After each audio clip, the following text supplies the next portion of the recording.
Fala aí, rapaziada! Freitas na área, começando mais uma edição do seu Urbancast, nosso podcast aqui que a gente fala sobre cultura urbana, lifestyle e empreendedorismo. Vocês devem ter notado aqui que as coisas estão diferentes, né? O cenário novo, nova identidade visual e porque a gente está começando a segunda temporada. Hoje a gente está aqui no estúdio da 13 Produções, do meu amigo e parceiro Ivan 13. Então muita coisa vai acontecer de novo nessa próxima temporada. Uma das novidades, além do estúdio, que a gente está lançando um site também, o site do Urbancast, que além das novidades do podcast, bastidores e tudo mais, a gente vai falar um pouco também sobre toda a linha editorial que a gente fala. Lifestyle, cultura urbana, política, empreendedorismo. Beleza? E para essa reestreia, vamos dizer assim, eu tinha que trazer uma pessoa muito especial, que eu tô querendo trazer ele há tempo aqui. Vou apresentar um pouco ele para vocês, para ver se vocês conseguem pegar pelo spoiler. Conheci esse cara aqui em meados de 2001, 2002, assim que ele chegou em São Paulo. Na época, eu tava com o meu site acontecendo, que era o Real Hip Hop. Naquele momento, era um dos principais veículos da cena hip hop no país, ao lado da revista Rap Brasil e também do site Bocada Forte. Ele é uma liderança do Norte e Nordeste incontestável, um dos caras mais articulados que eu conheço na vida, extremamente politizado. A gente veio começando a criar essa amizade nessa época. No decorrer ali de 2002, 2003, eu comecei a amizade me aproximar do Celso Ataíde. E aí eu criei o site do MV Bill, virei auditor do Prêmio TUS, criei várias coisas dentro ali do Prêmio TUS e ali a nossa amizade veio cada vez mais se aproximando diretamente, né? A gente fez parte da primeira comissão, acho que no mundo, se não me falha a memória, recebida por um presidente de Estado, pelo presidente do país, que foi o presidente Lula que recebeu ali. E esse cara, um fato que eu já falo aqui, ele é tão... a cabeça dele funciona tanto, e eu sei da memória dele é animal, a gente estava no meio do presidente Lula, ele lembra de um pedaço de um discurso do Lula aqui em São Paulo em 1900 e bolinha. O assessor do Lula foi lá, pegou o discurso e falou: Fulano, você se lembra desse discurso? Esse cara que tá aqui. Ele é de lavador de carro. Ele hoje é um dos caras mais relevantes desse país, quiçá do mundo. Um dia, ele ia participar de uma premiação. Eu falei pra ele assim: coloca uma roupa bonita que hoje você vai brilhar.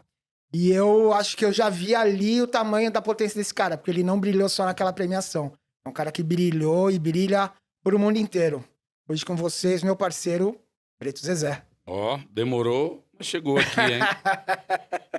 Tava inclusive com um amigo nosso, Anderson Camorra, mandou um salve pra Anderson você. Camorra, Tava almoçando, pô, aí lembrou que que você escrevia pro site e tal. Sim, ele escrevia pro Real. Trabalhando na parada de gestão de bares e tal. Pô, Trocamos que uma da ideia, hora, já cara. fechamos até os business ali já. Caramba. Muito louco, era só um almoço. Era só um almoço. Pô, Zezé, obrigado por você ter vindo aí, ter aberto um espaço na sua agenda. Eu sei que sua agenda tá... Frenética. frenética. Essa morada em São Paulo agora, a parte 2 do retorno tá osso. Mas também não tem nada do que reclamar, não. É isso mesmo. É isso que a gente buscava lá atrás, né? Tipo, a agenda cheia, na real, né?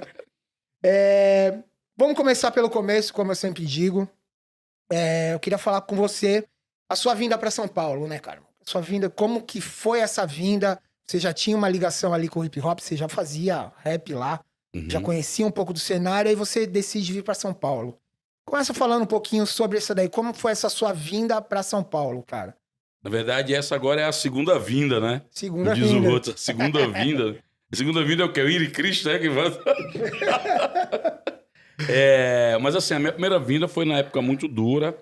Você vem como todo nordestino tentar arrumar um dinheiro, ajudar a família, né? Em São Paulo, que é a capital do dinheiro, onde todo mundo convive aqui, atrás de alguma oportunidade, tentando driblar dificuldades que a gente já encontrava no estado. E também tinha um outro desejo, que era estar próximo dessa cena do rap, daquelas pessoas que a gente via na capa do disco, daquelas pessoas que a gente ouviu a música que mudou minha vida lá em 91, né? Então eu queria saber quem eram essas pessoas, né? Então pra mim era muito desafiador vir pra São Paulo. E aos poucos eu fui me aproximando, junto com a cena local do rap lá no Ceará, né? Com os amigos meus que me apresentaram o rap lá em Fortaleza. Antes já tinha a cultura dos baile funk, que ajudou um pouco a socializar a gente na rua ali, dinâmica de pichação, os picos mais frenéticos e tal. E aí veio o rap bem numa hora que era bem quando explodia a disputa de territórios em Fortaleza a partir dos bailes funks, né? Isso aí foi em Então o rap 1991, meio que 92. me pegou ali aos 44 segundo tempo e sai daí, vem pra cá. E aí deu outra perspectiva, né? Deu um pouco pra ajeitar aquela loucura que tinha na cabeça da gente no início, né? Essa coisa da identidade do negro a partir das músicas do CD Voz, do disco Holocausto Urbano, mas o single do Voz Ativa Sim. mexeu muito comigo nesse aspecto. A música do Taíde também, Homens da Lei, porque a violência da polícia era algo que, tipo, fazia parte do cotidiano da gente. Então você tem um cara, e assim, um cara igual a mim, vindo de onde eu vim, cantando um sonho, descendo ripa na polícia, ainda gravou um disco. Eu falei, não existe isso, cara. Isso é muita doideira. Era muito avançado, né? Pro tempo. E eu falei, pô, eu quero saber que porra é essa. Aí foi quando eu conheci o hip hop no Ceará. Daí ficou esse link. O Nordeste sempre teve uma ideia de hip hop engajado. Você acompanhou, registrou, teve junto de vários momentos. Inclusive, você sempre foi um cara da comunicação alternativa dentro do hip hop. Então, você conhecia ali todos. É impossível ter algum acontecimento que você não registrou Sim. ou colocou na memória, né, do hip hop. Desse mundo digital, inclusive, que era desconhecido para todo mundo. Total. Né? Então, teve essa coisa pioneira que você estava ali junto. E aí depois a gente começou a pensar, aí quando foi chegando ali 97 para 98, eu comecei a tentar organizar um hip hop de outro tipo, mais pensado no assim, ter nossas coisas, ter nossa rádio, nosso estúdio, nossa gravadora, Começou os nossos grupos. uma coisa da independência. E aí começamos a montar realmente isso. Então a gente começou a ter os primeiros programas de rádio lá, ainda era rádio comunitária, né, e muita perseguição ainda. Depois fui para rádio universitária. Depois teve uma primeira festa grande que foi o show do Racionais MCs, que era uma loucura total, assim. Isso foi o quê? 98? 99. 99 já.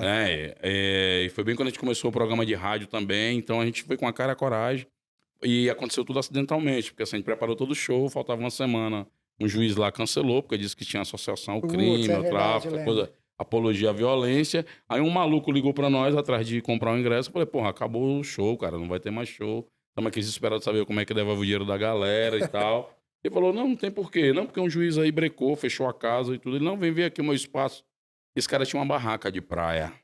Só que a gente não sabia que aquela barraca de praia, a Biruta, ela era a barraca tradicional dos grupos alternativos. Sim. Tinha passado já por Lazélia Duca, Marcelo D2, Mangue Beat, Chico Sainz, né?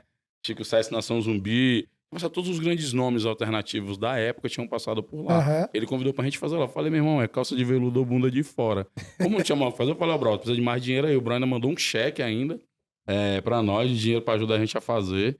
Foi um negócio muito ousado. A gente tinha produzido uma festa na vida, cara. E aí a gente fez a festa, por incrível que pareça, deu tudo certo. Como tava bem assim, a gente já pagou as contas, tá perto de pagar as contas. Eu falei, então é calça de veludo ou bunda de fora. Eu mandei trazer o KLJ, que tinha na época um programa, que era o MTV Rap, essa equipe toda. Entregávamos 2 programas lá. Putz, é verdade. E daí teve o show do Racionais, aí muda tudo, porque começa a ter a cultura de baile, a cultura de festa, a cultura de marcas de roupa, a cultura de comunicação do hip hop, ou seja, deu um volume. Só que eu ainda senti ainda uma ausência muito grande de algo mais, né? E aí veio quando veio a CUFA, né? Com o Celso Ataíde, eu era o maior crítico do Celso, porque o Celso já tinha antecipado esse bagulho de mercado e tal, e a gente era muito crítico, devido a ter uma vertente mais militante. E daí quando veio a CUFA, e aí eu acho que abriu muito assim, a gente não deixou de ser do hip hop, até porque a essência da CUFA é o hip hop, o Celso, Bill, Giza, eu, mas ao mesmo tempo não virou uma entidade hip hopista. E aí ajudou um pouco a organizar melhor lideranças, a ter um trabalho mais amplo dentro da favela, a contextualizar essa coisa da favela, que foi quando começou, porque todo mundo falava comunidade, ali tinha uma vergonha, então ali já definiu. Começou a trazer o orgulho de se falar que era da favela. E aí foi quando veio a CUFA. Eu ajudei a montar a CUFA em vários estados do Brasil, na maioria, eu acho. E aí eu conheci muito essa coisa da logística dos estados. E aí em 2012 eu assumo no lugar do Bill, e a gente define não ter mais presidente paulistas e cariocas. Em 2015, depois da experiência da CUFA ter passado as fronteiras do Brasil, a gente realiza uma semana da CUFA Global Nova York e eu assumo a CUFA lá naquela época só com 17 estados. E agora com a pandemia entrou mais 3, foi Guiné-Bissau, Etiópia e Camarões. E daí, aí resumindo, vem a pandemia agora, a gente teve que fechar, morrer, como diz o Belchior, morreu ano passado, né? Eu morri, mas esse ano eu não morro. A gente parou tudo, depois teve que voltar. Você imagina a instituição que trabalha com mobilização, chega ao MS e fala, para tudo. Era tipo, desliga as máquinas, tudo, para tudo, acabou. né? Morreu, né? Daí a gente acabou se refazendo e viramos a maior interface entre pessoas que precisavam de ajuda rápido e grandes empresas. E isso fez com que a CUFA fosse para um patamar, agora que não mais de ONG, de movimento de favela, mas uma referência para a sociedade no que diz respeito ao diálogo com esses territórios, né? E hoje a gente tem mais de 5 mil favelas, mais 26 estados no Distrito Federal, mais de, acho que deve estar chegando a uns 750 municípios e em 20 países. E aí, como eu estava na operação da logística, da inteligência da logística na pandemia, porque eu conheci o Brasil inteiro, acabou que as grandes empresas que estão com bases Tudo aqui até em São Paulo, né? Ficou muito difícil eu ter que ir lá para Fortaleza e aí não ter que manter essa conversa. Até porque a pandemia ninguém sabia quando ia acabar. Aí foi quando eu vim para São Paulo, principalmente naquela época, depois do Roda Viva, ficou muito forte a ideia. Eu já estava ali, vim e voltava, mas acabou. Depois do Roda Viva, eu tendo que decidir que ficava de fato. E aí eu volto para a presidência da CUFA Nacional, junto com a Kaline, que é minha co-presidente lá da Paraíba. E passo a tocar as coisas a partir daqui de São Paulo para consolidar o que o pessoal de São Paulo já está fazendo bem, meu presidente Massivan aí, toda a tropa da família da CUFA de São Paulo, estão com mais de 270 favelas em São Paulo e mais de 650 no estado inteiro. Muito bom, muito bom. É legal falar sobre isso que você falou, né? Porque aquele momento lá atrás do hip hop, né? 90, o final de 90, começo do 2000, tinha essa coisa politizada e era um politizado mente fechada. Então, depois a gente até usava o termo hip hopismo, né? Tipo, os caras são hip hopistas e tal. E aí, nesse momento que eu te conheci, né? Que a gente começou a se aproximar, tinha essa disputa, lá no Nordeste tinha essa disputa muito forte, né? Que era principalmente você com uma puta de uma liderança, e na sequência veio o Preto Góes, que era do clã nordestino, que era vocês dois que estavam ali na frente, né? E era uma disputa ideológica muito forte, né? E aí, só que vocês andavam paralelos, assim, no pensamento, e chega um momento que você rompe a bolha, vamos dizer assim, que você consegue entender que se precisava falar de dinheiro, que era necessário falar de dinheiro, e que tinha que entrar para dentro do sistema, porque fora do sistema você não conseguia movimentar ele, né? Queria que você falasse um pouco daquele momento, como que foi isso, cara? Como foi essa sua transformação de cabeça? Que eu acho que muitas pessoas ainda passam hoje, tipo, mesmo vendo vocês ali, tipo, a CUFA crescendo e tudo mais, fala assim, pô, que esses caras estão muito próximo da elite, né, cara? Como que é essa relação? Como foi lá no começo essa relação? Como que você trata essa relação hoje, cara? Lá no início era muito difícil, porque a gente tinha muito essa coisa da ideologia e era muito influenciada pelo discurso de esquerda, que geralmente tem muita dificuldade até hoje, quando você vai falar de dinheiro, de economia, principalmente para o setor das favelas, principalmente nós pretos que não temos espaços na política, né? Eu vejo o pessoal falando hoje que, mas na esquerda, a esquerda é que deu mais espaço. Acho que é o contrário, né? A negrada é que deu reputação e credibilidade para a esquerda ter voto de onde ela não tinha, né? Porque às vezes fala como se fosse a gente tá devendo algo, pelo contrário, o país que nos deve, para a gente não inverter essa conversa. E isso era muito difícil. Quando vem o debate com o Celso, é que vem esse embate. E por incrível que pareça, eu encontrei com o Celso numa agenda comum quando teve aquele evento do Hip Hop Manifesta, em que ali foi um divisor de água. Esse momento, né, a gente vai falar sobre ele. O Celso ali pontuou que aquilo era uma apropriação cultural do hip hop por grandes empresários, né, por filhos, né, da elite paulista, do mundo do mainstream, que estavam preparados para lançar marca de roupa, gravadora. Diz que o show era pesado, já era com o 50 Cent, com o Snoop Dogg. Ja Rule era pesado. O cara vinha pesado mesmo. E aí teve toda aquela treta do show ser brecado, de ter matéria de revista na Casa Capital. Carta Capital 2 semanas seguidas. Prefeito do Rio veio na público dizer que o bagulho tava brecado. E desespero dos caras também, que já era que pagar o hotel da galera que foi, que não teve show. Nossa, foi um tumulto. Naquilo ali, eu vi, pô, esse cara, ele não tá falando só de dinheiro, pelo dinheiro, ele tá falando de dinheiro pra fazer coisa. Do poder do dinheiro está nas nossas mãos também. Nesse momento ainda do Hip Hop Manifesta, ainda você tava... Eu já tava ali meio, que porra é essa aí, né? Entendi. Aí nisso virou uma chave. Eu acho que ali entrou um entendimento da gente começar a pensar, que a gente já vem desenvolvendo algumas ideias de mercado alternativo e tal, mas não tinha um mercado alternativo. Você tá tratando com dinheiro, o dinheiro é um só, então o mercado é um só. Você trabalha com lógicas reais de mercado. Se é mais justo ou não, você vai vir, mas as lógicas são as mesmas para todo mundo. E aí a gente começou a discutir essa coisa do social com econômico, que aí isso também é novo. No início foi muito mal compreendido. Hoje não, hoje tem uma porrada de gente, né? A gente escreve artigos hoje, Folha de São Paulo, na Exame, falando sobre esse debate, mas muita gente, inclusive, colocou a gente como mercenário na época. Mas quando, na verdade, todos os grupos de rap que queriam fechar em Fortaleza pediam cachê Aí eu tinha que pagar a passagem aérea, eu tinha que pagar o cara do som, todo mundo. Só era injusto eu ganhar dinheiro, mas todo mundo tudo que eu ganhava. ganhava, sim. Entendeu? Então a gente precisa também quebrar alguns mitos. Eu acho que tinha muito do desconhecimento, tinha muito do preconceito nosso, que eu acho que a gente continua engajado hoje em grandes causas, em grandes agendas, mas colocando que se nós somos um setor que produz 137 bilhões, e daí o PIB do Paraguai, da Bolívia junto e do Uruguai sozinho, não é justo que a gente só produza riqueza e seja coadjuvante de um processo econômico. A gente tinha que ser protagonista, tem que fazer gestão desse dinheiro junto e pensar como que a gente vai melhorar a vida dos nossos pares e tentar a partir disso, dentro de uma lógica capitalista, que não foi nós que criamos, nós estamos jogando com as regras que tem, então muitas vezes as pessoas criticam o jogador e não o jogo, né? E não as regras do jogo. E a gente está jogando com as regras que tem no campo e estamos jogando no sentido de cada vez mais fortalecer e fazer coisas que aumentem a consciência de uma coletividade e da favela no centro de disputa de poder, e não somente de misericórdia. Essa coisa que você falou do hip hop manifesta, né? Isso daí foi marcante, né? Porque foi no Rio de Janeiro e no Sul, se não me falha a memória. E aí no Rio de Janeiro o Celso movimentou de um jeito que parou o show que era pra ser sexta e sábado, acabou sendo acho que sábado e domingo. Com tumulto enorme. Com tumulto enorme, teve invasão e tudo mais. Eu tinha ido pro Rio, e nessa época, tem um fato marcante também. Nessa época tinha o Real Hip Hop. Aí a Jovem Pan, a Rádio Jovem Pan, tinha um site, um portal chamado Vírgula. E os caras queriam levar o Real pra lá. Eu falei, cara, eu não vou levar o Real pra lá, por quê? Eu tinha a minha independência de falar e mostrar a todo mundo. Se eu vou pra Jovem Pan, eu não ia ter independência. Aí eu criei um site novo, chamado Hip Hop BR. E aí o X o X tinha um programa com o DJ Lala na Jovem Pan, fez a ponte, a gente teve uma reunião na Jovem Pan e eu levei o site pra lá. E aí, os caras do Hip Hop Manifesta queriam a gente, pagaram passagem, hotel. A hora que a gente chegou, eu lembro da gente chegar eu e o Johnny, a gente chegar na área VIP lá, dos caras da parte de imprensa. Ah, a gente é, tipo, todo humilde, né? Tipo, a gente é do Hip. Os caras, não, vocês que são do site. Sim, os caras já tinham uma ordem, por quê?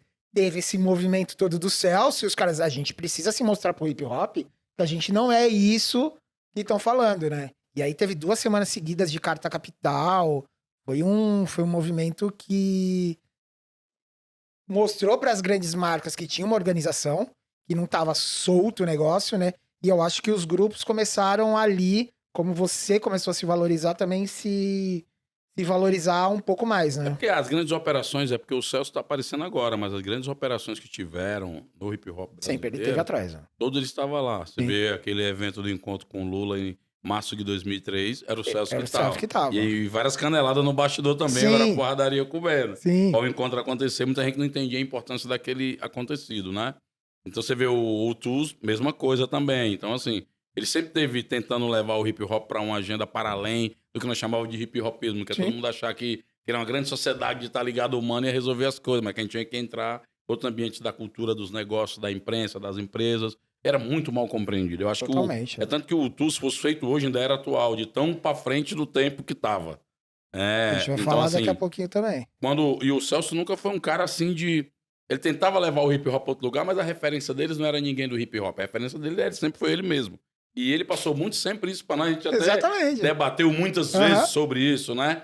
E isso, por incrível que pareça, se a gente tivesse continuado, talvez, naquela trajetória... No meu caso, eu não tenho dúvida. Se tivesse continuado naquela trajetória hip-hopista, achando que o rap é revolucionar tudo, eu tava muito ruim de vida agora, muito quebrado, como muita gente ficou pelo caminho, porque a gente alimentava uma expectativa, na verdade, real. A gente queria, na verdade, espaço na coisa, no espaço no jogo, mas a gente negava o jogo. Então ficava aquela esquizofrenia ali, né? Hoje não, a gente consegue, ocupando espaços, trazer vozes, trazer agendas, construir coisas que a gente acreditava quando fazia as coisas do hip hop. Sem dúvida, é muito legal isso daí. Só voltando um pouco ainda mais, um pouquinho lá pra trás, aí a gente vem mais pra atualidade, né? Quando você chegou em São Paulo, o São Paulo já tinha aquele cenário do hip hop aqui, que também era politizado e tudo mais, né? Você chegou a frequentar ali aquele momento da Praça Roosevelt, que era Sindicato Negro, que tinha o J.R. Brown, esse cenário todo, você chegou a viver? Eu não lembro dessa época de você lá, cara. Não, ali a gente não tinha, ainda era um acompanhamento à distância, né? Eu me envolvi mais quando o Milton Salles me apresentou o Racionais, ali com 91, 92, né? Eu falei na 9 de julho, tinha uma sinuca que os caras ficavam ali fazendo apontamento até sair pro show. para vários eventos. Depois eu comecei a trabalhar diretamente com o Milton e também com o KLJ, né, na venda de disco, assim. Acho que posso dizer que foi o período que eu ganhei mais dinheiro com rap. Eu acho que eu ganhei dinheiro com rap, eu ganhei dinheiro nessa época, eu vendia disco Você do vendia só, Racionais, você que tudo. levava pra lá. Foi uma época que a gente conseguiu montar um pensamento próprio com o Milton, que era um cara muito idealista, sonhador, tinha muitos, assim, um cara romântico da época, do período. Tinha grandes ideias, a gente montou os primeiros singles que todo mundo queria. Só os americanos faziam isso, então os primeiros CDs. Eu lembro Filosofia de Rua lá, eu lembro a gente lançando o single do SNJ, Mundo da Louca, que virou hit, o single do Ed Rock e na Costa Norte, que era rádio. Então, ali se pensava uma cadeia organizada, desde produção, agenciamento, gravadora, tudo ali dirigida e produzida por nós mesmos. Pena que o negócio não conseguiu desenvolver, a gente acabou se perdendo num caminho entre disputas ideológicas e ideias de mercado, que foi de novo, acho que a gente perdeu uma grande oportunidade ali. A gente podia estar melhor, né? A gente podia estar num lugar muito melhor. Hoje, com influência no parlamento, com parlamentares eleitos, com empresas, Sim. com marcas de roupa, com estúdios, com programas na TV ou com a própria TV, a gente podia estar muito longe agora. Mas a gente não conseguiu se organizar naquele momento. E aí, eu morava, inclusive, na Coab Adventista, em cima de uma laje da Paulina, que era lá na Zona Sul, e depois eu fui morar um pouco na Atual Vim para poder ficar mais perto de onde a venda de disco, que era muito ali Guarulhos, né? Não tinha porra nenhuma lá, não tinha Itaquera, não tinha metrô, não tinha nada. Era tudo um mato, né? Quando eu fui lá pro jogo do Corinthians agora com o Fortaleza, eu fiquei olhando assim, meu Deus, não tinha nada aqui, cara. Como evoluiu, né? E aí eu vou embora, mesmo assim, chateado, muito triste, porque era muito dura a vida aqui, né, cara? Você sair, tipo, da Zona Sul pra trabalhar em Guarulhos, 4 horas da manhã, num frio do cacete, né? Então era muito difícil. Mas era um tempo também, assim, de muito sonho, de muita luta. A gente acabou, não sei se a gente era muito fechado, mas eu acho que a época não deixava muita saída pra gente. As janelas que tinham, a gente falar da violência policial, falar da crise social, né? Falar do racismo. Ainda tinha aquela coisa muito ruim da gente, misógina, que era falar do comportamento das mulheres, né? Coisa muito machista. Todo mundo tinha sua música das mulheres. Eu queria falar do sobre Racionais isso. ao Dr. MC, lembra? Era um todo mundo padrão gravava ter um padrão, uma né? música que falava da mulher, assim. Era muito verdade, difícil. né? Aí, nisso, o Nordeste evoluiu mais. Porque o fato de ser politizado, a gente já trouxe muitas essas discussões para dentro da letra de rap. Teve um excesso, porque tinha um controle ali, um autoritarismo sobre a produção da letra, mas ao mesmo tempo serviu para tirar um pouco dessas visões deturpadas. E aí o hip hop vira esse negócio, e aí eu fui felizado porque eu vi o 90 da politização, os 2000 do auge ali, os 2010 do amadurecimento e a transição para outra geração, e agora o 2020 com a geração desse caminho que a gente vem abrindo lá de trás, quando tudo era mato, hoje tudo é asfalto. Tudo é asfalto, né? Esse processo que você falou, né? Essa linha do tempo, essa jornada que você falou de 90, 2000, 2010, a gente tem ali a geração que era DMN, Racionais e tal, que tá aqui no cenário, tem SP-Funk, DMN, que eram grupos ali fortes, né? Aí depois veio uma nova geração, né? Que era Kamal, que veio Parte 1, que a gente chamava aqui em São Paulo, que eram os undergrounds e tal, que era uma galera.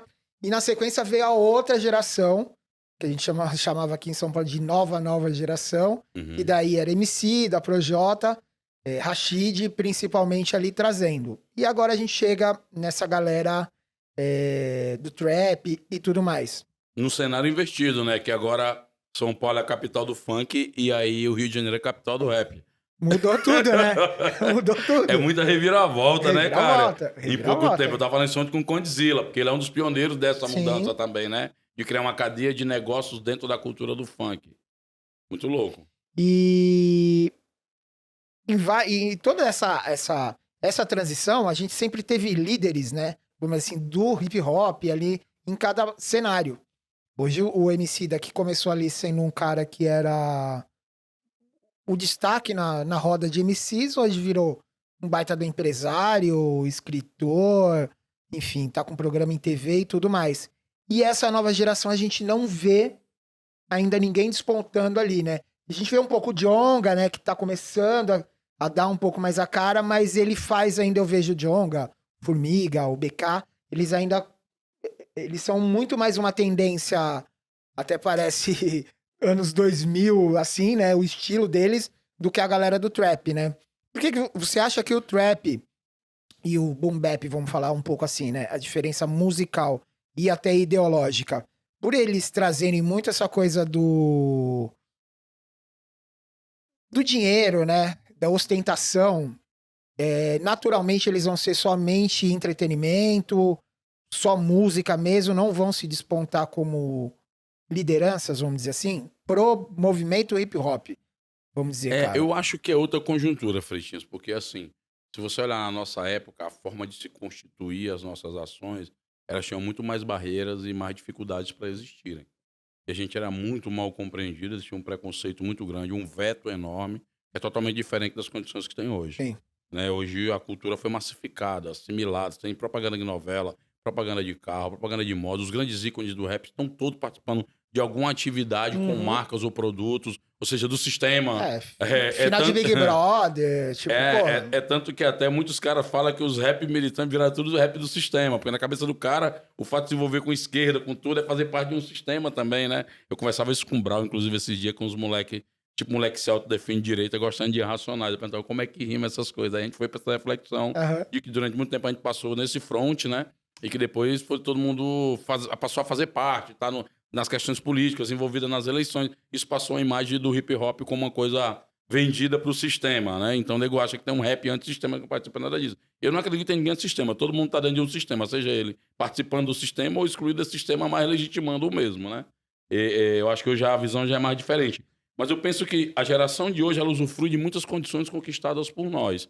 E, ao mesmo tempo, ela dá linha e dá referência para quem ainda dos nossos quiser seguir caminhos de observar o que o pessoal está fazendo. Hoje é uma geração que tem muito mais competências tecnológicas, educacionais. É uma geração que já vem usufruindo de política de cota, usufruindo do Brasil de dinheiro na época dos governos do Lula, usufruindo de outra mentalidade de preto que nós não tínhamos na década de 90. Só para ter ideia, eu sou de 90, eu não sabia que existia a universidade. E quando a gente descobriu, a gente achava que era coisa de playboy. Hoje, o jovem comemora ser o primeiro cara a entrar num curso universitário, de um ciclo familiar, ele quebra a rede de ignorância, né? Inclusive, reforçar a campanha das cotas que a Uni está puxando aí, a defesa das cotas. Até fiz um vídeo hoje lembrando dessa parada. Ou seja, é uma outra geração com outra competência. Logo, outras ambições, outros dramas, outras buscas, outras possibilidades de refletir tantos outros temas. Na época, a gente tinha 3 temas para falar. Hoje, o pessoal está da maconha para Jesus. E tem uma coisa que eu acho que é interessante, é que na nossa época, eu lembro da minha mãe brigando comigo por causa da roupa de sair. Tem que guardar aquela roupa de sair. É uma roupa, Então, né? ali, a gente vivia um momento de negação da vitória. A gente tinha que ser o caos, o estresse, a treta, né? A favela, a miséria, papapá. Essa geração hoje, ela tem orgulho das conquistas dela. Sim. Então, naquela época, a gente era constrangido ou coagido porque não tinha acesso às questões. Hoje, uma geração, que a nossa galera muitas vezes reproduz isso, quer constranger alguém que conquistou. Então, a gente chama de ostentação. Ostentação, o cara ganhou dinheiro e comprou um carro, uma casa para a mãe dele. Mas, no entanto, a ostentação, na verdade, é no meu estado, que é o Ceará e Fortaleza, que é a mais igual do mundo, o cara comprar um carro de 800 pau num lugar desigual pra caramba. Isso eu acho que é uma ostentação diante da desigualdade. Agora, um cara que vem do nada e fazer sua caminhada, sua trajetória, e ser um cara do business como o Condzilla, e ser um cara como o Djonga, os caras agora não são só cantores de rap. Sim. Eles são gestores de negócios que estão abrindo porta para outros iguais a ele. Essa possibilidade a gente não tinha na época. As condições não permitiam, as nossas competências não alcançavam, né, esse entendimento. A nossa luta era outra, a gente estava em outro fronte de guerra. Eu acho que o fato da gente ter estabelecido barreiras ajudou a gente chegar até aqui hoje, porque se a gente também tem tudo isso, naquela época, eu acho que a gente desintegrava ali mesmo, como aconteceu de muitos que avançaram, né, foram muito além, não conseguiram evoluir. Mas essa geração hoje aí, eu acho que assim, o Orochi está fazendo coisas importantes, eu acho que o pessoal aqui de São Paulo, do funk, também está fazendo coisas importantíssimas também nessa área dos negócios, dos shows. Eu acho que o pessoal do Rio de Janeiro está evoluindo muito lá, a Main Street, né, do Orochi, que tá aí o pose do rodo. Essa inversão que você falou que é muito... Era impensável no nosso tempo. Tipo assim, como que o Rio de Janeiro iria ter um cenário... Inclusive porque na nossa forte, leitura de né, 90, cara? a gente tinha um preconceito contra... E Total. tinha uma coisa que, se a gente olhar, era muito duro. Porque a gente tinha, era muito arredio a tudo que era popular. Assim, a gente criticava jogador de futebol. Eu lembro que teve treta de problema de dizer que o jogador tinha que ser sequestrado. A gente não gostava de samba, dos pagodeiros. Tinha música sobre isso, inclusive, criticando os caras. A gente não gostava de funk, porque achava que era alienado e tal. Então, assim, o rap era meio uma coisa muito antipopular. Ao mesmo tempo que queria ser popular, era uma coisa que negava... já se marginalizava e... Coisa do cotidiano, entendeu? Então, a gente Exatamente. ficando alienado, separado. E o povo olhando, pô, mas que loucura é essa? Hoje não, essa galera, ela massificou de tal jeito que o rap passa a fazer forma... passa a chegar a ocupar um espaço tão pesado que o Hélio Safadão tá cantando rap, que o Zé Vaqueiro tá cantando a música do Orochi. Então, assim, que o João Gomes anda ouvindo Racionais. Então, assim, o trânsito do mundo da música, agora de vez tem que dividir também. Hoje, se você vê o pessoal do trap, do funk que tá se juntando, se aproximando cada vez mais, já ocupam nas listas de preferência lugares de destaque, assim, muito fortes, né? Se você faz um paralelo com o que era a gente, eu lembro ainda a Bis, que era a revista de música, Sim, né? Você tinha ali verdade. o GOG vendendo o disco mais do que o Oasis, né? O Sim. U2, que eram grupos multinacionais, É, e o GOG exato. vendendo ali 300 mil cópias dia a dia na periferia. Então, esses números eram importantes, que a gente não conseguia ver a importância disso na época. Na época. Muito legal. Essa que você estava falando, né? São Paulo ficou com a coisa do funk. E aí surge, por exemplo, caras como o Condzilla, que veio criar um cenário que muitas vezes, eu acho que eu já cheguei a ver alguma entrevista dele que ele fala isso, você é bem próximo dele, talvez consiga que ele, algumas propostas que ele levou para o universo funk, ele já tinha levado para o rap. E o rap não aceitou isso. É verídico essa questão, assim, Ele queria cara? ser cantor de rap, o Condzilla. Né? E ainda bem que não deu certo, né? Não teria o Condzilla hoje, porque Tem isso inclusive também, canta né? muito ruim. Né? O nível dele é de Will Smith, de MC Will Smith. Ai, Conde, sacaneei. Peguei pesado agora. Mas assim, porque aí ele iluminou, ele trouxe um outro olhar pra dentro do processo, que é onde eu acho que dá uma virada. Eu acho que é onde os moleques do funk ganham a favela de São Paulo, de um jeito que ele não perde o orgulho do lugar, do território. Ele traz esse orgulho de poder dizer assim, ó, eu tô conquistando coisas e isso é legal de alimentar um sonho. Num país que nega sonhos, num país que mata jovens, num país que o Estado não possibilita políticas públicas e que o próprio sistema em si não oferece saídas. Então você dribla tudo isso e chegou, e mesmo assim você continua afirmando sua quebrada, seus amigos de caminhada, a sua mãe, as pessoas que correram com você, fazendo dinheiro, juntando seus amigos, alcançando números importantíssimos e passa a fazer o sistema mudar o comportamento. Hoje, marcas de roupa que antes renegavam os favelados, hoje estão querendo fazer propaganda com esses jovens. Sim. Então, o que era um estigma virou carisma e agora uma via de fazer business. O Conde, para mim, ele continua sendo a referência porque ele é um cara que ele não se acomoda. Ele tá todo o tempo refazendo o negócio dele. Todo o tempo refazendo.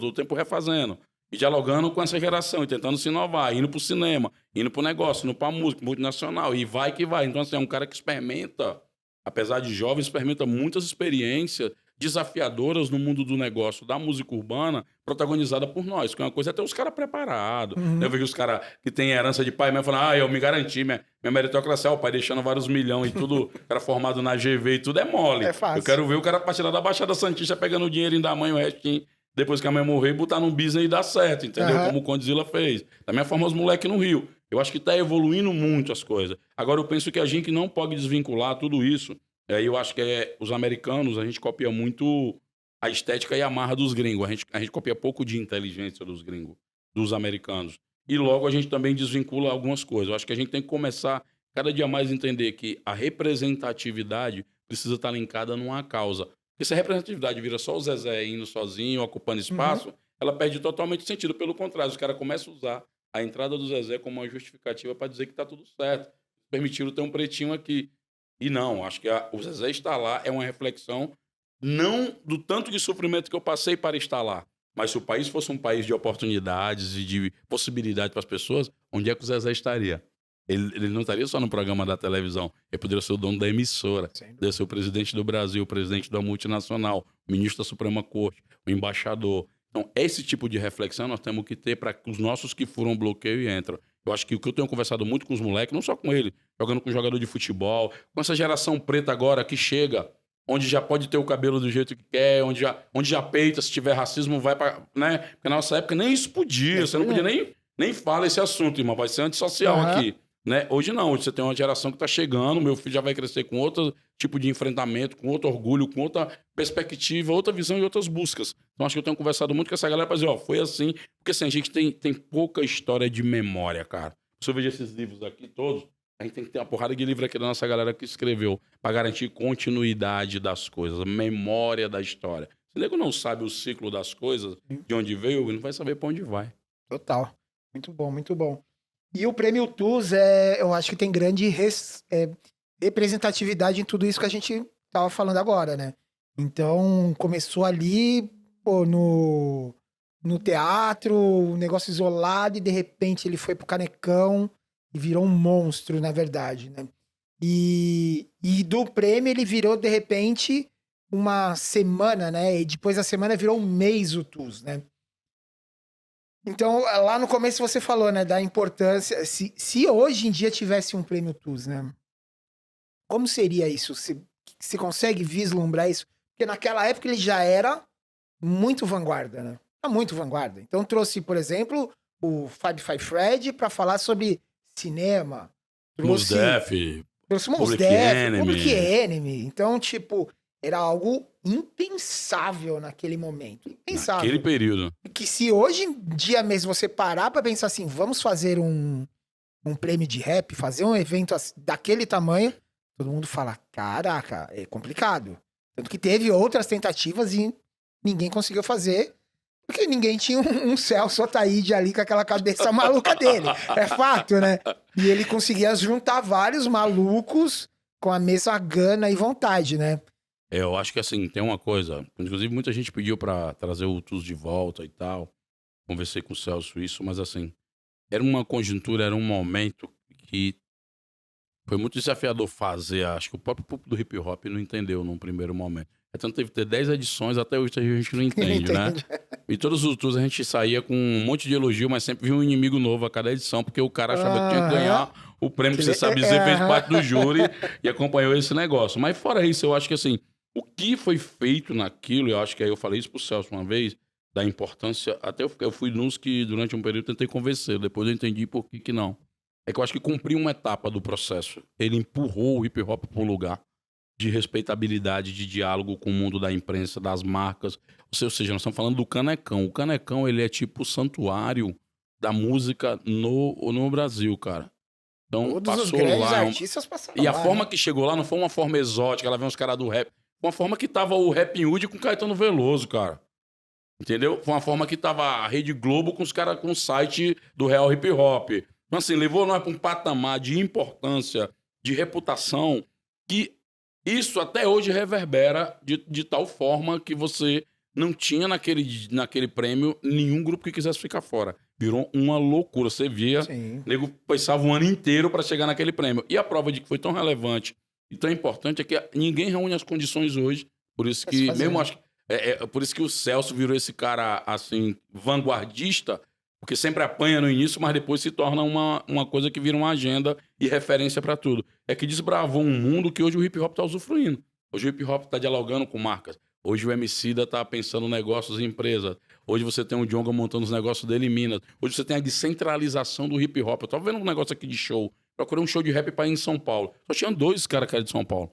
Então tinha um Dom Hélio que era não sei o quê, tinha um John Médici que era de Pernambuco, tinha um outro que era da Bahia, tinha um outro que o Jonga que era de Minas, uma galera do Rio de Janeiro. Eu falei, pô, Ricardo, eu...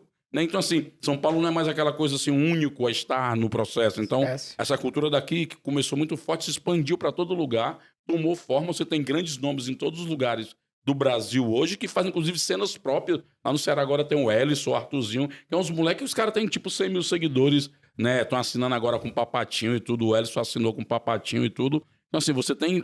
A cena local tá muito mais forte do que antes. Aham. Então, eu acho que aquela necessidade do TUS de trazer esta cena, de enfrentar essa desigualdade regional, de trazer esse debate sobre o mercado, de fazer o hip hop estar posicionado nesse lugar, eu acho que essa meta foi conseguida. Então, cumpre um ciclo, cumpre um processo. Outro prêmio TUS hoje, eu não tenho ideia de como seria, te juro, sinceramente. Mas quando o Celso chama ele aqui pro podcast, ele vai dizer Eu as falei pra ele, ideias que ele se você teria. conseguir arrumar um horário na agenda, hein, mano? Pelo amor de Deus. Eu acho que a Expo Favela foi uma ideia de UTUS, só que Sim, voltada pros business e pro pros negócio. Porque foi um negócio, Foi sensacional. outro negócio monstruoso. Esse seria o nosso prêmio UTUS, só que na outra área e mais ampliado. Pra aproveitar, já que você falou, vamos falar um pouquinho, já que você entrou no assunto. E de repente a CUFA, de uma ONG, de uma organização que cuidava ali, ela se torna, principalmente vindo ali no rastro da história da pandemia, né? Então, se tornou a grande responsável em fomentar quem estava passando perreio nas quebradas, nas periferias, nas favelas do Brasil inteiro. Tomou uma proporção absurda. Esse final de semana mesmo, eu tava com meu filho, a gente abre o iFood, tá lá. Você quer doar para a CUFA? Caraca, mano, olha o tamanho disso, né? Então, naquela época que a gente tava lá, pra quem não sabe, eu coordenei a CUFA aqui em São Paulo, tenho um grande orgulho disso, sempre falo disso. Faz parte do currículo, não tem como não falar, não, nem fazer. Aí vocês criam a Mães da Favela aí o Celso cria a Favela Holding, que daí eu acho que estourou a outra bolha, que daí vem a Expo Favela. Fala um pouco desse lado que se tornou uma grande empresa, né? Tornou uma grande... mais do que um empreendedorismo ali do dia a dia social, né? Se tornou um negócio absurdo, que era algo que a gente falava naquela época, que tinha no começo a história que a gente falava em ter ali uma moeda que era na comunidade e tudo mais. Então, o que vocês fizeram nesse momento? Foi a história do chip de celular, a agência de viagem. Tudo. Então, assim, como que foi esse estouro dessa bolha, né? De se criar a Favela Holding e da CUFA ser hoje, pô, é a organização mais, é a referência, como você disse, não é mais brasileira, é mundial, não é mais uma ONG, é algo, pô, faz mais que muito Estado, que muito poder público de fato, né? E aí agora vocês são uma empresa. Fala um pouco sobre isso, cara. Essa coisa veio criar corpo agora, né? Se você for ver, é o contrário. Geralmente um banco nasce e cria sua fundação. A gente foi o contrário. Nasceu a CUF e depois a Favela Hold. Sim. A Favela Hold também é uma decisão oficial da saída do Celso, da CUFA, para cuidar dessa frente. E eu assumi a operação da CUFA, né? Principalmente agora morando em São Paulo. O Celso também mora em São Paulo. Então nós estamos nessa frente de consolidar esse entendimento, né? E aí a pandemia, ela nos traz para um lugar que até então, eu acho que nem nós acreditaríamos. Que eu acho que a grande lição da pandemia é mostrar que a gente é mais forte do que a gente acreditava que era, né, bicho? Porque a gente tá operando mais de 5 mil favelas, tem em torno de 40 a 50 mil pessoas todo dia. Desde a galera fazendo barco para entregar a cesta básica lá nas tribos indígenas, no Acre, no Amazonas. Eu vi essa história, o que é isso? Então, assim, para Ribeirinho, Quilombola, tribo indígena, até a galera no extremo sul do país, lá em Rio Grande, né, no Rio Grande do Sul e tal. Então, assim, isso é uma coisa, essa engenharia, essa inteligência de logística, de mobilização e de acesso, eu acho que é um ativo mais poderoso desse processo. E aí entra a conjunção quando a Favela Hold se consolida com essas 22 empresas que tratuam só em favelas e esse link com a CUFA, que é o seu link social, da sua capilaridade dentro da favela, constitui um conceito que a gente sempre discursou muito, mas praticou pouco, que era a ideia de o social e o econômico caminharem juntos. Agora não, agora já está mais fácil falar sobre isso. A Expo Favela teve um impacto de 68 milhões de possibilidade de investimentos, teve 20 mil startups que se inscreveram, 300 selecionados, 10 que venceram e 1 que venceu. Agora teve um reality na Globo, no É de Casa, sobre os 10 vencedores. Os 10 vencedores já estão indo para outros eventos, como o Sul Summit, que teve agora no Rio Grande do Sul. O pessoal estava lá também. Já vão para outros. Investidores estão de olho. A gente já começou a produzir outra Expo, que um spoiler, terá uma etapa estadual, uma etapa nacional. Então, todos os estados estão vindo para São Paulo também, porque aqui é o centro, o epicentro econômico. O fato de fazer no WTC também marcou muito uma virada de página, porque é o epicentro do capitalismo na América Latina, né? Do evento das corporações. 99% nunca entrou naquele negócio. E não é só entrar para dizer, entramos. É produzir uma entrega de um evento em que os brancos empresários do asfalto, investidores, entram e dizem, porra, não deixa nada a desejar para os eventos, às vezes até melhor do que os eventos que eles produziram. E se chegar nesse ambiente, se sentir, também eu acho que essa é outra coisa que eu tenho conversado com as pessoas, se sentir parte de algo. Né, você nem é mais, nem é menos, você é parte desse processo aqui. Então, muita gente de várias classes, de vários grupos, comentam aqui, o que você achou? Pô, a forma que a gente foi tratada lá, recebida, que a gente conviveu com uma forma diferenciada. É que isso tinha muito antigamente, né? De tipo, mesmo se. Eu lembro quando eu fiz um evento aqui em São Paulo, que era o Cine Perifa, que a gente fez dentro do Itaú Cultural.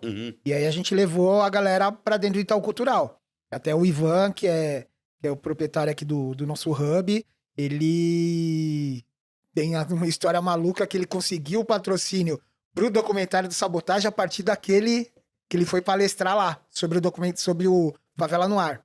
E ali a galera chegava, todo mundo com aquele medo de entrar no lugar, né? Então, assim, isso foi um processo que agora é o que eu acho que vocês conseguiram agora nessa jornada toda, e a Expo Favela quebrou isso de fato, né? Eu acho que antes a CUFA tinha quebrado junto ao empresariado, porque assim, a gente mobilizou, cara, 1 bilhão e atingiu 20 milhões de pessoas. Aí é chip, gás. A gente agora tá fazendo uma ação com a Petrobras de mais de 60 milhões, que é a maior doação, né, na história do terceiro setor, com gás. Vamos atender durante um ano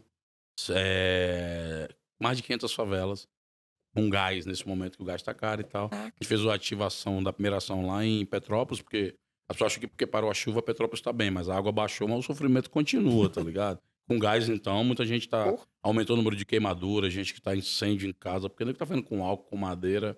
Muitas vezes tem a comida, mas não tem como fazer a comida, então a gente começa a ver, trazer essa realidade também. Nós estamos lá em Petrópolis, inclusive, um abraço aí pro Rafael, um beijo pra Roberta, nossas líderes da CUFA lá em Petrópolis.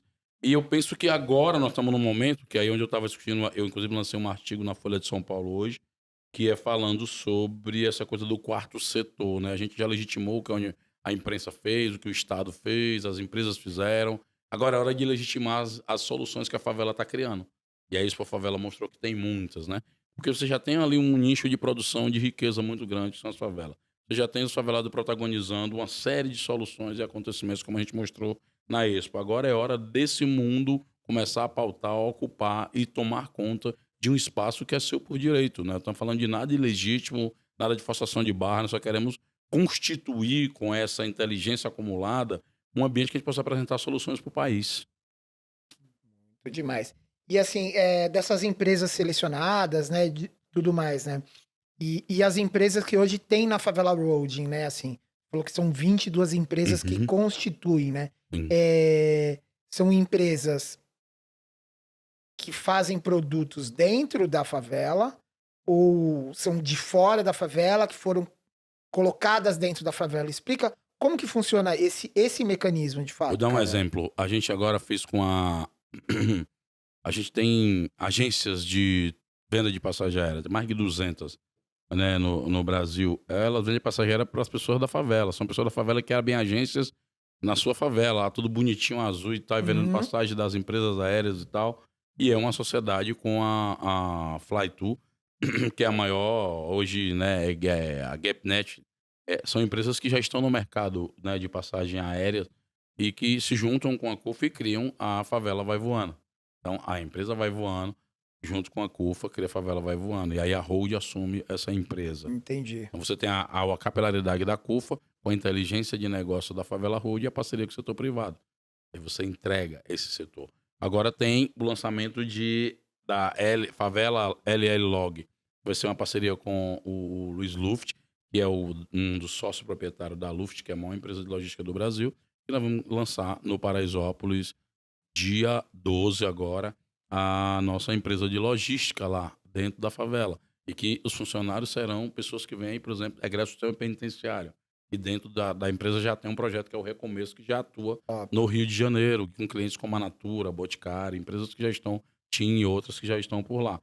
Então, sempre com esse recorte de poder fazer dos favelados não meros consumidores ou produtores de riqueza, mas gestores também do seu próprio negócio. E essa coisa, assim, a gente sempre via muito, né, e vê muito, às vezes a CUFA, né, como instituição, ela sofre muito mais cobrança, às vezes, dos moradores de periferia, da galera até do hip hop, do que cobranças do que um governo. Como que é essa relação? Como que você enxerga isso, cara? Porque é muito louco isso, assim, né? Tipo, pô, vocês estão aí, estão no corre diário, você não tem vida pessoal praticamente, e tá nessa loucura. E ao mesmo tempo vocês sobrem uma cobrança que às vezes os caras não se mobilizam para fazer uma cobrança de um governo. Eu tenho que dar um desconto que tem uma parte que é os mala, que querem, tipo, se crescer em cima disso. Tem uma parte que eu acho que é legítima, porque as pessoas associam na CUFA a possibilidade de realmente serem atendidas ou serem apoiadas em alguma coisa ou realizar alguma ação. Isso é importante, porque demonstra que as pessoas consideram a CUFA importante, né? E tem uma parte que eu acho que, como não tem nada no lugar, e a CUFA tá lá fazendo alguma coisa, é natural que elas se espelhem na CUFA para querer. Agora tem uma parte da divergência que é normal do jogo também. Tem gente que acha que a gente tá fazendo tudo errado, tem gente que a gente acha que não é legal. E que faz parte da democracia e do jogo, né? A gente só tem que de diferenciar o que é crítica honesta e má fé. E má fé tem muita gente passando, tem cinismo, muita gente que tá fazendo coisas esquisitas no bastidor, mas estão na rua gritando que são os melhores, os mais puros, ou seja, donos de um monopólio do bem, assim, que parece que só eles que prestam e tal. Então, também estamos de olho em vocês, tá? Só pra vocês lembrar. Mas estamos trabalhando ciente que, conforme aumenta o seu tamanho, aumenta a sua responsabilidade também, né, cara? Aumenta o seu respeito, mas aumenta a responsabilidade. E que vamos continuar trabalhando na humildade, fazendo a nossa parte e colaborando pro processo. A CUFA tem, você falou sobre a cota das universidades, né? E a CUFA também tem uma questão de cota, né? Então, na época que eu tava lá, tinha a história da a cota de 1% branco e 10% para os brancos, tá? 10% para os brancos e tal. Faz uma correlação aí sobre as universidades e essa questão da CUFA, né? A importância, que eu sempre achei válido e acho válido, disso, mas pra galera que tá de fora, assim, falar, como assim, né? Eu já escutei várias pessoas perguntando, mas o que é essa, porque na verdade essa a trem que tem na CUFA, cara? Porque na verdade a gente preza pelo protagonismo do favelado. Então, se você disser que a lógica normal seria pegar um cara que tava lavando o carro na rua e transformar ele num presidente numa sede lá em Nova York, como o Celso fez, isso é uma loucura total, uma aberração, é bizarro, não é aconselhável pra ninguém, mas foi isso que aconteceu. Então, a CUFA, isso é o motivo de existir da CUFA, que é preparar as pessoas que ele escolhe e não pegar os preparados, né? Então, ela prepara os escolhidos. Agora, nós estamos na fase de agregar alguns preparados, né? Porque o processo está muito rápido, então a gente junta também pessoas. Nisso, o que a gente começou a ver também? O favelado ele sempre foi pesquisado, estudado, as pessoas ganham um título, vão para a universidade, pegam o fundo lá, o financiamento de pesquisa. E o favelado, muitas vezes, ele é objeto. Na verdade, ele nunca é protagonista. Então a gente não podia deixar criar mais uma instituição de pessoas brancas do asfalto, intelectuais, amigos, bacanas, fazem muito trabalho importante e que a gente fosse os faveladinhos cuidados por eles. Então será a vez dos ignorantes, será a vez dos que não sabem nada se tornarem e ocuparem esse espaço. Então a CUFA acabou sendo também essa frente. Prezar por isso é prezar que sempre, mesmo na favela, que está lá todo mundo dentro, mesmo na favela a gente sabe que entre uma pessoa preta e uma pessoa branca, dentro da favela as desigualdades atingem um ao outro de maneira desigual, né? Quando um moleque me chama de macaco, ele sabe o peso que isso tem e eu sei o quanto isso dói e eu carrego feridas por causa disso na minha vida. Mesmo a gente morando na mesma rua, pegando o mesmo cambão, pegando o mesmo ônibus, trabalhando na mesma questão, vivendo a mesma situação. Então, manter essa cota é uma forma de dizer que mesmo os brancos estando lá, sendo amados, queridos, bem-vindos, mas o protagonismo será dos pretos da favela. Você falou essa questão aí, né? Ser chamado de macaco. Essa semana a gente vem escutando e vendo notícias novamente recorrentes. Parece que a gente voltou muitos anos para trás, né? Principalmente no futebol vem acontecendo isso, né? Aqui que você acha que essa volta desse discurso racista tão forte tá novamente, cara? Os racistas estão desesperados, cara. Bom, os caras, olha, vai ter um negro falando, levantando um punho dentro de um campo de futebol. Vai ter um cara empresário negro arrumando dinheiro. Vai ter um cara ocupando um espaço numa cena. Um cara apresentador. O outro ganha o Oscar. O outro... E o cara começa a olhar. Pô, eu pensei que esse cara deixa eles entrar pra ficar na cozinha aqui, jogando uma bolinha caladinho, tocando um sonzinho pra se divertir a gente. No máximo, ainda vão aparecer no carnaval depois. Pô, agora os caras querem... O cara não quer só vir tocar aqui, eu quero sair na casa de show, o que é isso? Os caras são empresários agora, peraí, a Lacoste vai fazer a Gucci vai fazer uma propaganda que esses caras, não existe. São marcas nossas, porque o racismo no Brasil, ele é assim, os caras, ele quer fazer questão de dizer que é diferenciado. Uhum. E é uma história do racismo brasileiro isso, cara. Porque assim, ó, como é que se constitui o Brasil? O Brasil se constitui de uma elite que vem, detona os índios, né, uma chacina em massa dos índios, o tráfico de escravos dos negros, a expropriação de recursos naturais. Esse é o projeto de elite do Brasil, que depois não tem o que fazer com a quantidade de negros que eles trouxeram para cá. É a maior quantidade, o maior contingente traficado para cá. E que eles pensam, vamos despejá-los. Então, no dia 14 de maio, que chamam que é a abolição, é o despejo. Como é que faz o controle? Então, vamos controlar a terra, a lei de terra, para não acontecer. O Estado intervém nisso. Quando um cara branco hoje fala, mas eu tenho nada a ver com racismo e tal. Tudo bem, mas se você tiver um precatório com o governo, independente de quem é o governo, se é de esquerda ou de direita, você vai continuar cobrando. Nós também continuaremos esperando aqui, cobrando essa manutenção do nosso direito, porque o Estado brasileiro interviu. Aí você tem a lei do voto, você tem uma porrada de leis que o Estado brasileiro criou para impedir que essa população tivesse uma vida plena. Depois você vem, é só olhar, tem documentos sobre isso. Associação Brasileira de Eugenia. Tá lá os caras acreditando que se embranquecesse o Brasil com a vinda dos europeus e italianos que chegam aqui de trem com suas famílias. Tem novela isso também, eles chegando, sim. todo mundo com endereço, com CEP, com nome próprio, famílias constituídas. O Brasil iria melhorar, ou seja, iria embranquecer. Então esse era o projeto de Brasil que deu certo. O que eles não esperavam desse processo? Ou esperavam, né? Só esperavam que controlaria. O bagulho virou uma ilha de desigualdade, concentração de riqueza, sociedade extremamente violenta, desigual. Ou seja, esse projeto de Brasil que eles pensavam deu certo. Uhum. Para nós é que não deu. Sim. Então agora nós temos que construir outro. Então o que você vê agora? Vê os negros começando a entender isso. Essa engenharia. Eu começando o preto que quer entrar na Bolsa de Valores. Por que não um preto na Bolsa de Valores? Por que não um preto dirigindo um fundo de bilhões? Por que não um preto dirigindo os negócios? Por que o preto não numa meja? Por que o preto não numa plataforma gigante? Por que não? Então, mas por que não? Por que não? Essa pergunta, por que não, desperta um horizonte de ambição que antes a nossa geração também não tinha. A gente via no mínimo ali, não, rap já tava pão pra nós, jogador de futebol. Tá ótimo. Pá, né? O crime agora, os caras. Mas ele começou a ver que tinha outros horizontes, outros avanços. Quando você avança, você obriga a sociedade brasileira a tomar uma decisão. Que se você fizer essa pesquisa, você vai ver. Você vai em qualquer grupo, pergunta. Aqui, vamos dizer que esse auditório seja o Brasil. Quem acredita que existe racismo no Brasil? Geral vai levantar a mão. Já fiz isso em vários lugares. Mas quando você pergunta, e aqui, Brasil, quem é racista? Todo mundo esconde. Quando os pretos avançam, obriga os racistas a ter que vir. Então os caras ficam loucos. Não acredita. Onde é que esse cara tá? Não, o cara não acredita no que tá acontecendo. E aí a gente vê acontecer os casos de desespero, que eles não sabem como se comportar. E aí eles não estão dando conta. Uma coisa era quando a gente ficava caladinho, com medo, no cantinho. Agora, a gente tem ferramentas e veículos e referências outras, cara. Então, eu vivo num tempo que eu convivo com o Silvio Almeida, com a Djamila, certo? Com pessoas pretas importantes para a nossa construção, que a gente não tinha em 90. Sim. Conviver com essas pessoas. Você tem um Emicida, você vai tendo, eu tenho um Orochi pra cá, e vai tendo. E aí você vai vindo, arrastando uma geração de referência. Isso o Brasil tem muito medo de se encontrar com o seu eu. Eu acho que é um encontro do Brasil com o seu eu. Eu não vejo aumentar, eu vejo a gente avançar. E os racistas estão desesperados. E eles que lutem. A mãe da gente sempre diz, tem que tirar 10, mais de 10. Tirar mais do que o outro. 2 vezes mais. Acho que agora é eles que vão ter que lutar um pouquinho. Agora que a gente tá passando. Apertando o carro. E é sem volta. Vou entrar na parte de política, né?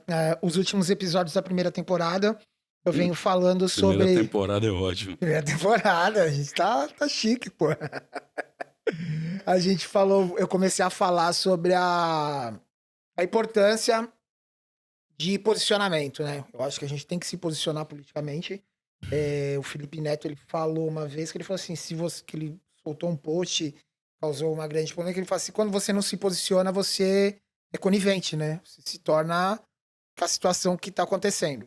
E aí o país tá nessa situação maluca que tá.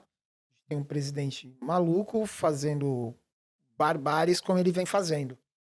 E esse ano a gente tem a possibilidade da volta do presidente Lula e se falou em uma terceira via que eu acho muito difícil de acontecer. Queria que você analisasse um pouco esse cenário. Se você acredita que um Ciro pode ser uma terceira via, ou essa terceira via pode mais uma vez prejudicar um projeto de reestruturação e o Bolsonaro ganhar novamente. Eu acho que a gente tinha que inverter um pouco o debate político. Eu estou sugerindo isso, inclusive, faço uma provocação de reflexão. É o meu próprio amigo Felipe Neto. A gente está centralizando a política em nome de pessoas e não de projetos. Aí já começa, eu acho, tudo errado. Porque eu não vou ter nenhum projeto para me cobrar os políticos que se elejam. Seja o Lula, o Bolsonaro, o Ciro, o Dória, quem quer que seja. Porque eu tenho que ter claro uma coisa. A agenda é da sociedade. Os políticos vão passar, seja ele quem for ganhar. Ou 4 ou 8 anos. A agenda nossa permanece. Se todas as vezes que a gente quiser participar da política for somente durante 2 em 2 anos, durante a eleição, para escolher um político ou outro e não escolher um projeto, o meu medo é que a gente passe a vida inteira lutando para eleger pessoas e não mudar a realidade brasileira, que é o que eu tenho visto acontecer. E a gente cai num problema sério, porque acabam virando seitas. A gente começa a se dedicar a pessoas e um projeto de país, por exemplo, o debate político brasileiro hoje, ninguém está dizendo como é que vai fazer para cuidar do preço da cesta básica, o preço do combustível, para como é que tira 20 milhões de pessoas da fome, para pessoas que estão sequeladas com Covid, quem é que dá notícia para elas, qual é a plataforma, qual é o horizonte, certo? Então não tem essa plataforma. E eu acho que o posicionamento político mesmo é da gente forçar os políticos a assinarem compromissos com uma agenda pública de interesse da sociedade, e não da conivência deles. Eles estão aí fazendo suas alianças, fazendo seus acordos. Eles brigaram ontem, hoje estão todos amigos. Mas quem que E a cria essa galera agenda? brigou. Quem que cria esse movimento? Sociedade organizada. Tem que se organizar. As lideranças, os grupos de rap, o grupo de teatro, a CUFA, nós vamos criar fóruns coletivos de pautar a política e não ser pautada por ela. Senão, Fretinha, vai acontecer, sabe o quê? Nós estamos reclamando, a política não se renova. Tá aí os mesmos líderes. Sim. Então, eu já sei que serão os mesmos líderes. Cabe a mim o quê? Produzir novas lideranças. Então, quando eu vejo surgir uma Tamires Sampaio na Frente Nacional Antirracista, quando eu vejo o Léo lá em Fortaleza, quando eu começo a ver as pessoas acontecendo, eu acho que isso é que a gente tem que incentivar. Que mais pessoas nossas se qualifiquem, se preparem, mas principalmente, não só pessoas, essas pessoas incorporem agendas públicas. Isso que é importante. Durante a pandemia, cara, a gente conseguiu encampar uma agenda pública pela frente da renda básica, construir uma frente em que pautou todos os partidos políticos do Congresso Nacional. Só ficou fora o Partido Novo, infelizmente, João Amoedo. Mas que era em torno da renda básica, que no início o governo queria dar 200 e acabou virando 600. Uma vitória é uma prova de que a sociedade pode interferir sobre o mundo político, tomar um posicionamento político em torno de uma agenda de interesse, uma porrada de gente que precisava do dinheiro e que provou depois, todas as pessoas, 92%, 96% recebeu auxílio comprar o dinheiro com comida. A gente fez pesquisa e comidas para amigos e parentes, né, cara? Então, Entendi. a fome. Então, tá claro que a sociedade precisa pegar uma agenda. E aí, quando eu comprometo os políticos que vão assumir essa agenda, eu tenho aqui a sociedade organizada pressionando para que os políticos executem a agenda. Eu acho que a gente chegou num momento, já tem muita gente madura na sociedade. Tem muita gente pensando na sociedade. Tem muita liderança organizada na sociedade. Não está mais a fim de ficar decidindo entre o bom e o menos pior. Está na hora de uma agenda política, uma agenda pública nossa. Porque os políticos vão passar, vão trocar de partido, vão trocar de aliança. A nossa agenda vai continuar Mas permanente. você acha que esse movimento ainda é possível fazer na eleição desse ano? Todo tempo. É possível fazer 24 horas. Outra coisa que tem que romper. Não dá para ficar falando de política só de 2 em 2 anos. Tá claro isso. Sim. Eu quero decidir amanhã quem é o comandante do batalhão de polícia, quem é o diretor do posto de saúde da minha área, quem é a diretora da escola, como é que eu controlo a qualidade do transporte público, como é que eu decido o orçamento, que é outra coisa que a gente não vai. Sempre favela, preto, mulheres, jovem, é emocionante no discurso, mas na hora de ir pro orçamento não vai. Eu quero discutir onde é o nosso lugar de decisão de poder. O poder é pra maioria, nós somos a maioria, cara. Então não dá pra me esperar, daí eu vou agora. Aí eu sumo, fico os políticos. Daqui a 2 anos volta todo mundo. Não, é importante agora o seu posicionamento. Peraí, mas e antes? O que vocês fizeram com as emendas parlamentares? Que projetos foram votados? Quem é o político que você votou? Porque dessa cultura de 2 em 2 anos, a galera, a maioria, você vê, tem pesquisa sobre isso, irmão. O cara não lembra nem quem votou. Nem votou. Porque a política não faz parte do cotidiano. A gente tem que começar a construir uma cultura política de política permanente, 24 horas. E política permanente, eu tenho uma agenda. Eu discuto com um cara aqui em São Paulo que é do PSDB, eu discuto com um cara que é do PT, o cara que é do PSB no Pernambuco, o outro que é do P, não sei de onde, como gestores de receitas públicas e não como políticos, que eu acho bom ou ruim por conveniência do meu interesse momentâneo. A agenda da sociedade tem que ser primordial e sagrada. Os políticos estão aí para servir ao nosso interesse, e não o contrário. Você estando agora aqui em São Paulo, você deve ver e já conviveu ali no centro a situação da Cracolândia aqui em São Paulo. Que é uma situação que não é tratada, não é pensada numa solução.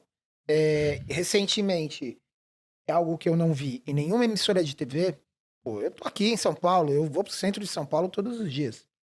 E aí eu comentei até com meu filho, a gente sempre passa por ali, e tá inaugurando o Hospital Pérola Byton. Exatamente na esquina onde era a Cracolândia. E aí tava em construção. Cara, como que esses caras vão fazer, né? O hospital tá ali e tal. Aí o que aconteceu? De repente, simplesmente noticiam: tiraram eles dali e eles se transferiram para a Praça Princesa Isabel.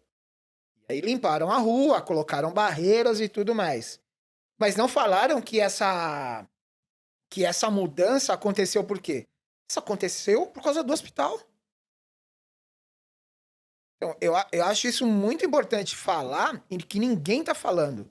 Então, assim, porque é um hospital público, essa mudança aconteceu por causa do hospital público, ou seja, teve uma movimentação da galera que você fala assim, como é possível isso? E aí, agora os caras estão lá, eu passei sábado lá, tá assustador. No período da pandemia, eu sofri um assalto ali no centro e foi exatamente por pessoas da Cracolândia. Eles estavam ali perdidos, enfim, tudo mais, e eu tava no lugar errado na hora errada e tomei a pior, né? Sem dúvida nenhuma. Como que você vê a situação da Cracolândia, cara? Assim, tem solução isso? Não tem solução? A CUFA já conversou com o governador sobre isso? Tem um posicionamento formal deles? Porque, assim, eu só vejo eles jogando de cá pra lá, de lá pra cá. Pô, eu moro na Casa Verde. A Cracolândia tá no centro. Tem caras que já se transferiram de lá pra Casa Verde. Tá crescendo. Tá crescendo o negócio. Rodoviária Tietê. Não sei se você passou pela rodoviária. Embaixo da rodoviária, vários saíram do centro e foram pra rodoviária. Então, assim, como que fica isso, cara? Como a CUFA conversou com isso? Tem tratado isso? A gente tem sugerido um conjunto de ações, cara, primeiro para estruturar um programa como um todo, porque muitas vezes os problemas emergenciais mexem apenas com o setor da política pública, quando você precisa mexer com vários. Que aí envolve a questão de segurança pública, envolve a questão de regulação de uso do território, envolve uma questão de saúde seríssima, envolve uma questão de assistência social profunda, envolve uma questão de reposicionamento de uma política de recebimento e cuidado com as pessoas, porque são pessoas que vêm, inclusive, tentar a vida em São Paulo e acabam virando população de rua e acabam entrando na droga e vão usar a droga para uma série de outros horizontes que não é só aquele... o cara mora... Tem cara que vai vender, tem cara que vai usar para fugir da realidade, tem cara que vai, enfim, tem uma dimensão várias do uso da droga, né? E que às vezes fica resumido só reprimir ou não, internar ou não, quando não é tão simples. Muitas vezes eu fico vendo os debates querendo dar sempre saída sempre para problema bastante complexo. Eu acho que essa questão de Cracolândia, que tem inclusive em todo o Brasil, a de São Paulo é porque, como é popular, já tem um nome batizado e é um problema que está ali no centro, como todo mundo circula, tá ali. Mas meio que eu tô vendo São Paulo se anestesiar e naturalizar, conviver com esse tipo de absurdo, que sejam seres humanos entregues à própria sorte, e aí você põe lá a polícia, os trabalhadores da segurança, para se desgastar e se moralizar, tendo que fazer uma gestão de uma situação que é de outras políticas públicas e não somente de segurança. Né? Então, penso que a gente precisa fazer mutirões e começar a atacar problemas assim, que a gente pode resolver a médio e pequeno prazo, e depois a gente pegar os mais complexos, né? Então, isso aí já teve iniciativas, inclusive, que andaram bem, mas que, assim, outra coisa que é problemática de gestão pública, entra um político, faz uma coisa bacana, entra o outro, acaba a coisa bacana, independente de ser bom ou não para a população, que ele quer que a população esqueça daquele político.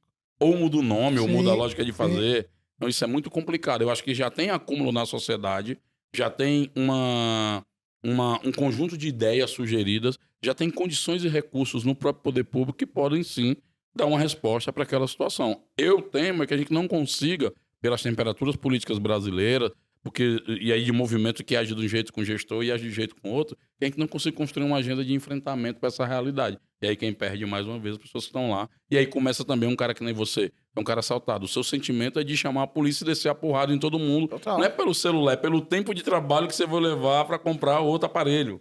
E é isso que parte da população começa também, na crise de uma política compactuada, da resposta do poder público para questões, as pessoas começam a pensar só lei e ordem, manda a polícia lá, desce porrada, manda a polícia lá, desce porrada. Então as pessoas tendem a ir para um lugar e trocar direitos sociais que poderiam ajudar por agenda de lei e ordem. E aí tome polícia, tome porrada. O que não resolve e só desgasta as forças policiais, inclusive. Sem dúvida, sem dúvida. E só para finalizar o tema política, né? Que horas são aí, mano? Tá, 4h20 é hora sugestiva. Nos finalmente. Então vamos pros finalmente, né? Então aqui, como a gente também sempre, eu gosto de falar sobre empreendedorismo, né? Você sempre teve um lado empreendedor muito forte, né? Desde lá da época, você lavava carro, sempre foi isso, né? Então sempre você teve a necessidade de empreender para fazer coisas, né? Que dicas que você deixa aí, que você, enfim, que você até fala, né? Esses garotos da nova geração, como a gente disse hoje, o hip hop e o rap, há pouco tempo eu trouxe o Cris Conebo, que você conhece ele, e tá com a agência dele, com 20 garotos, todo mundo fazendo rap, assinaram com a Virgin Records, e tem esse crescente, né? Que hoje todo mundo tem um estúdio em casa, né? E o que você deixa, assim, pra essa garotada que tá começando a fazer o rap, que tá ali, lições de empreendedorismo que elas têm que levar pro crescente da carreira dela e para tocar os negócios e não acontecer como aconteceu um pouco na nossa geração, que vários grupos ali foram acontecer e morreram e não deram continuidade no trabalho, né? Não só grupos como marcas de roupa. Aqui em São Paulo mesmo a gente tinha um puta cenário de marcas e a maioria faliu por N motivos, mas também eu acho que não tinha tato com o fato de empreender de fato, né, cara? Eu acho que essa coisa da educação financeira é um negócio importante. Tem que aprender a mexer no dinheiro, saber onde está o dinheiro, saber como atrai o dinheiro e ir atrás do dinheiro. A segunda é você desenvolver competências para isso, já que não der tempo de desenvolver competência, chama alguém da sua confiança que tem essa competência, porque também sozinho você não vai para canto nenhum. Sabendo que a sociedade já está montada numa realidade desigual, de excluir você. Para você não chegar lá e querer que alguém tenha peninha de você. O jogo é bruticíssimo. E aí eu acho que desenvolver outras habilidades, outras competências, de repente o Ivan montou um bagulho de audiovisual. Mas ele descobriu que o equipamento de audiovisual dele pode virar um puta hub de live. Então, assim, ter outras competências ajuda você também a vislumbrar outros tipos de business, tipo de negócio. Para você se virar. Porque essa coisa de empreendedorismo é um nome novo, mas na favela a gente já se vira, faz nosso corre, dá nossos pulos há muito tempo, né? Sim. Porque criou um termo bonito agora. Bonito, né? Que eu falo, eu tinha startup em 2000. Mas nós estamos se virando desde sempre, cara. Né? Então, acho que tem que ter um pouco essa clareza. Pra gente também não se embriagar e achar que qualquer discurso bonito, que porque você tem um computador, é um negócio que vai dar tudo certo. Vai ver muitas vezes, você descobre no caminhar que sua parada é totalmente outra. Sem dúvida. Ou se eu dizer que eu tava lavando o carro e eu ter um lava-jato, que inclusive um São meu tem um lava-jato pra botar um monte de moleque lava carro na rua pra trabalhar muito lá. Muito bom, seria. Faz tempo, né? Que eu tô querendo fazer isso. Ainda vou fazer um dia, eu acho. Inclusive juntando um lava-jato, um negócio de criança... Um barbeiro com cabelo e tudo, jogo de sinuca para as mulheres, deixar filho e menina ali e cuidar da vida. Tempo livre, tá ligado? E os pais ficar ali se virando. E aí, só última pergunta: quais são os próximos projetos do Preto Zezé? Qual é a caminhada aí até final de 2022? E as coisas da CUFA, o que a CUFA vai trazer de novo? Cara, a CUFA vai trazer a Expo, que vem aí, vem a Taça das Favelas agora. A gente está estabelecendo nossas bases em vários lugares, né? Nas favelas de São Paulo. Estamos preparando, vamos lançar uma escola de negócios agora com a Fundação Dom Cabral. Já tem 20 mil inscritos, ou seja, todo mundo que estava na Expo já vai automaticamente para esse negócio. Mas a ideia, principalmente, na CUFA, é poder ter esse braço de forjar esse movimento de economia na base da pirâmide e, do outro braço, forjar um debate político de enfrentamento a desigualdades, de parcerias para que essas coisas aconteçam e de posicionar a favela num lugar, não mais de tragédia e tristeza, mas como diz o Celso, né? Favela é potência, favela não é carência. Então, essa é a ideia nossa dos próximos anos, continuar, expandir a CUFA para mais ou menos uns 30 países até o final do ano. Acho que dá para a gente conseguir isso, né? Fazer essa atuação internacional. E, do ponto de vista da política, lutar para que o Brasil seja um país mais includente, mais diverso, mais favelado e mais preto no poder. Muito bom, muito bom. Zezé, muito obrigado pela participação. No final, eu sempre deixo, dos podcasts, eu deixo um recado, assim, de um pouco da fala, né, da história do meu convidado, né. Então, assim, o que eu queria deixar para vocês hoje é, assim, eu conhecendo o Zezé, essa caminhada que a gente conhece, ele é o exemplo vivo e real do que é possível, né. Então, se você tem sonho, acredita, vai atrás. Mas ele fez o quê? Ele saiu da zona de conforto dele, né? Então ele saiu lá do Ceará, lá de Fortaleza, veio para São Paulo, deu a cara dele a tapa, fez show sem verba, foi bloqueado o show, ele deu um jeito e fez acontecer. Então basta a gente querer, com vontade, colocar a gente sempre na frente, né? O seu propósito à frente, né? Que eu acho que isso é muito importante, né? Então ele tem um propósito dele, ele coloca sempre esse propósito dele na frente, né? Isso é um pouco das coisas que eu falo, que a gente fala aqui no podcast, que eu vou falar também na minha mentoria. Todos que me acompanham aí sabem que eu tenho algumas turmas de mentoria. A gente vai deixar o QR Code aqui, pra vocês ficarem ligados aí na próxima turma que a gente vai abrir agora no próximo mês. Quem quiser fazer seu podcast, gravar seu curso de marketing digital, seu curso de negócios, procura a gente vai deixar aqui na descrição o 13 Produções, um espaço bacana, acolhedor, com equipamentos de ponta que você pode também fazer o seu podcast da sua empresa, do seu negócio. Zezé, sem palavra, obrigado mais uma vez. Demorou, mas chegou, pô. Demorou, mas chegou, né? Agora vamos ver se o patrão vem aí, né, Celso? Pô, pelo amor de Deus, né? Vem falar comigo, porra. Grande abraço, rapaziada. Valeu, rapaziada. Continua conectado, espalha pra tudo que é lugar. Os cortes vão ser bombásticos e continua sintonizado aqui no Urbancast, meu parceiro Freitas, que aqui é só conteúdo de primeira. Abraço.